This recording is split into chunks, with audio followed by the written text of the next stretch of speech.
Good evening, Emma Rebelato with a special edition of ABC News, 1 year on from the devastating Pinery fire which tore through farmland in the state's mid-north. The deadly fire was one of the worst experienced in the state's recent history.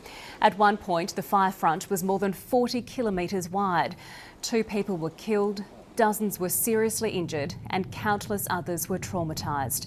83,000 hectares of land was burnt out. Almost 100 houses were destroyed, along with hundreds of sheds. More than 70,000 farm animals perished, and the value of crop losses was estimated to be more than $30 million. 12 months later, the situation is looking much better for farmers, with predictions of a record grain crop off the back of good winter rains. Some homes and sheds have been rebuilt, and new farming equipment has been bought. Tonight, we are in the towns of Wasleys and Freeling in the mid-north to find out how the communities are recovering from the trauma caused by the fire. First to Wasleys, where our reporter Alina Ecott is at the local bowls club that lost its clubhouse in the fire. Alina, how's the anniversary being recognised there? Emma, memorial services have been held today to remember Alan Tiller and Janet Hughes, who died in the fire. A Thanksgiving event has just finished at the Wasleys Institute just down the road, and a barbecue will be held here at the Bowls Club to allow the locals to catch up and talk about the events of the past year. In a moment, I'll speak with the secretary of the Bowls Club, but first to reporter Simon Royal, who visited Tarlee Primary School, which, while spared by the fire, has still been dealing with the consequences. Some of life's lessons are harder and more haphazard than others. They don't come in a nice line and, oh, this is going to happen after this. And yes, I'm feeling angry today, so tomorrow I will feel better. Last year, while homes like this were being destroyed by the Pinery fire, students from Tarlee Primary School were evacuated. Isaac Willis and his family found themselves caught on a narrow dirt road, having to reverse to escape. It was pretty scary because we couldn't see anything at all, barely anything. Isaac says he's put it out of mind, but Alison Tilley says some children have struggled, one boy in particular. When you talk to him, it'd be about, well, what if there's a fire? What if there's an accident? What if there's an accident and the car catches on fire? So there's always that element that comes in. A year on and crops have grown green and lush after this year's extraordinary rains. Now, when the sun does shine, it's ripening. But the warmer weather, winds and tall grasses create their own tensions, as Alison Tilley's found in her other life as a farmer. I've had comments like, why do farmers have to grow their crops so high?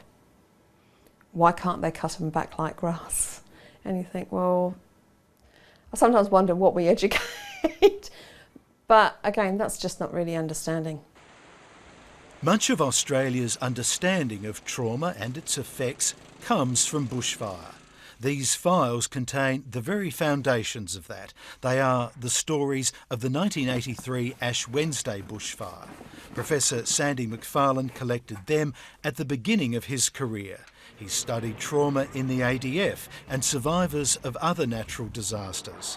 A bushfire, though, is something else. It's the heat, you can't breathe, and you can't see, and there's this enormous rapidity with which things change. And I think it probably is, from a sensory perspective, one of the most extraordinary places to be trapped in a fire. After the crop's regrown and the house has been rebuilt, there is another question. When will I be me again? Well, I think one of the important lessons here is actually that's a much longer time period than people have anticipated.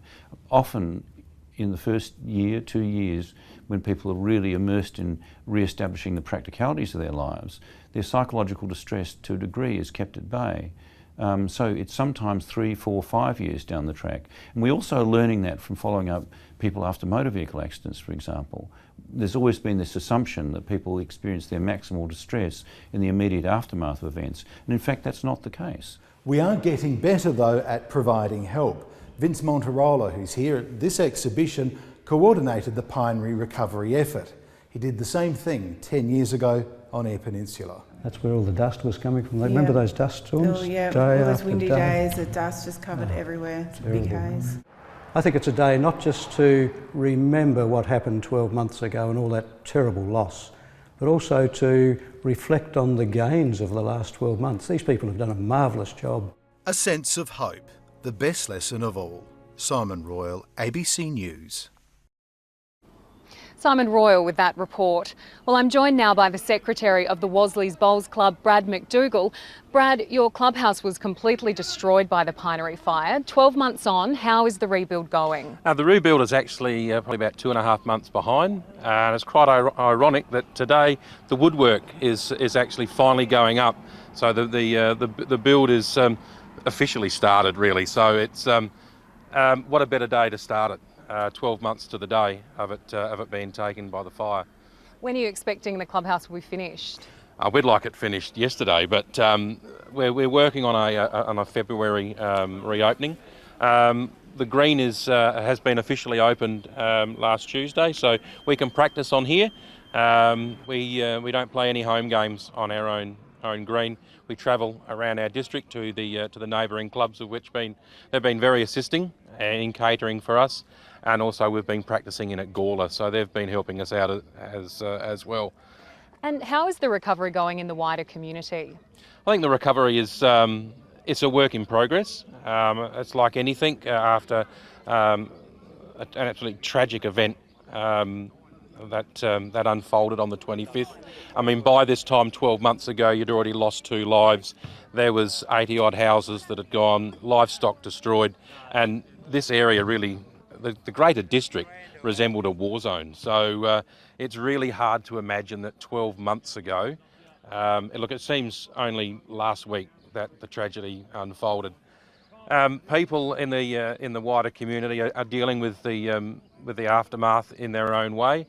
I know today they had the Thanksgiving service down at the Institute, and then later on they're filtering on down here, basically replicating what happened 12 months ago. There was two focal meeting places within the town, no electricity, and it was the ABC supplied lighting here with the news coverage, and the hotel was the other focal point as well. So look, I think today is a day of reflection and remembrance, and because although we don't like to remember things, this event can never be forgotten, because I think it's there forever. Absolutely. Well, all the best with the recovery, Brad, and thanks so much for joining us. Thank you very much. Thank you. Well, 13 kilometres to the east, reporter Nicola Gage is at the Gungellan Hotel in Freeling. Nicola, how's the recovery going there? Hello, Alina. Well, the Freeling Township was one that was in the path of this fire. Many homes were destroyed in this area, leaving residents with nothing but the clothes on their backs. But 1 year on, the mood is one more of optimism than anything else. Residents gathered at the local pub at Freeling this afternoon to mark the anniversary and thank everyone who has helped them slowly get back on their feet. Since the fire, many homes around here have been I was in the hotel at work, just got up like a normal day, come to work. About 2:30, we knew the fire was close to our home, which was in between Wasleys and Hamley Bridge. We had a phone call from the local CFS captain to say that it was close to our home. But we were here at work, there was nothing we can do. My son raced home and actually saved our dog. That's all that. I told him, don't go inside the house, just grab the dog. He got back here at 10 to 3. At 10 past 3, our house was gone. And then the CFS come and told us we needed to evacuate Freeling. And I said, we're not going anywhere, we've just lost our home. But we had to leave the hotel and we fled to nearby Kapunda. But you came back, didn't you? You came back and opened the pub to other residents. Yeah, we were allowed to back through from Kapunda to Freeling at 7 o'clock. We got back here at 7:30. We opened the hotel, no power, no electricity, no nothing. But we're fortunate enough that the kitchen is run on gas. So my son's the chef here, so he fired the kitchen up. We let everyone know to come on down, got some ice, put beer on ice, fed everybody. The community needed somewhere to go. What's the situation for you now? Where are you living? We're actually still here in the hotel. Unfortunately, our insurance didn't come through, so 1 year on, we're camping out the back of the hotel, but we're grateful we've got a roof over our heads. So, feeling really good actually. The day after the fire, you didn't quite know where to start, but it's through organisations like Blaze Aid and community groups coming out and giving us a hand. It changed your outlook. It was not mending fences, but mending minds and getting on with the job. And out of the fire, there's been lots of renewal. You drive around and there's just so many new fences and people have cleaned up, and the country looks different. Well, the district looks different, and yeah, lots of good things happened from the fire, and I think they outweigh the bad things now. Look, us as a community, I mean, we've had a Shedmen group going in our local community, and that we've actually had a lot of other men come to that for support, and I think we've been able to do that. We've been able to support those guys that were feeling, you know, who got affected very badly from that fire, and I think that worked really well. We actually learnt how to cope. I've always tried to look at the positives and not the negatives, and like I said, you can't go back and change anything that happened that day. You can't change the past, so you have to just keep looking forwards. So residents in Freeling and the surrounding districts are helping each other as they continue to recover from this fire, and there'll be more opportunities this weekend for the communities to come together, including a barbecue lunch at the Hamley Bridge Community Centre on Sunday. Alina? Thanks, Nicola. Well, I'm joined now by Matt Colopete from the Bureau of Meteorology. Matt, thanks for joining us. What does the Bureau now know about the conditions on that day that made the Pinery fire so ferocious? Well, if we look at last year, the 25th of November saw very strong northerly winds pick up during the morning to reach around 50 to 60 kilometres per hour and gusting up to 85 kilometres per hour by about midday on the 25th of November. Now, the Pinery fire then burnt very quickly from Pinery towards Malala and even towards Gawler. And then around 2:30 in the afternoon, a very fast-moving westerly wind change moved across the fire ground. So that fire then turned into a flank fire, which moved extremely quickly across the mid-north through places like Wasleys and Hamley Bridge and caused all the destruction on the day. Fortunately, that wind change also brought some cooler temperatures. Where we got to over 35 degrees, it cooled down quite quickly, and also the humidity increased. And there was even a spot of rain or two, which helped to control the fire. But really, those very gusty westerly winds and fast-moving change conditions were what caused the destruction. And how are the fire weather conditions looking for this year? Well, it's really interesting contrast this year to last year across the mid-north. Somewhere like Snowtown last year only had 17 millimetres of rain through September and October, whereas this year's had over 150 millimetres of rain. So a very wet growing season essentially. What that means is we've got very high fuel loads across the mid-north and in fact across most of South Australia.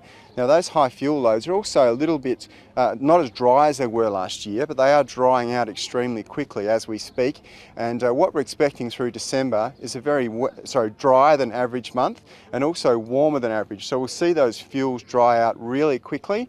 So the main message there is not to be complacent about this fire season, because when we do get those very windy and hot conditions, and we certainly will over the next few months of the fire season, we can still see those extreme to catastrophic fire conditions that we saw during the Pinery fire. Well, thanks so much for joining us, Matt. Cheers. Well, that's all from Wasleys for now. For more on the Pinery fire recovery, ABC's Landline program will have a special report on Sunday. And the view out of Derek Tiller's cabin has certainly improved since we last caught up with him. Back then, many of his paddocks were bare after the loss of more than 1,000 hectares of crops. Now they're bursting with grain. It's a huge year to have after such a catastrophic event. It burnt what was on top, but we still had plenty of organic matter within the soil, so we're not as far behind as what maybe we would have been if we had had another bad year.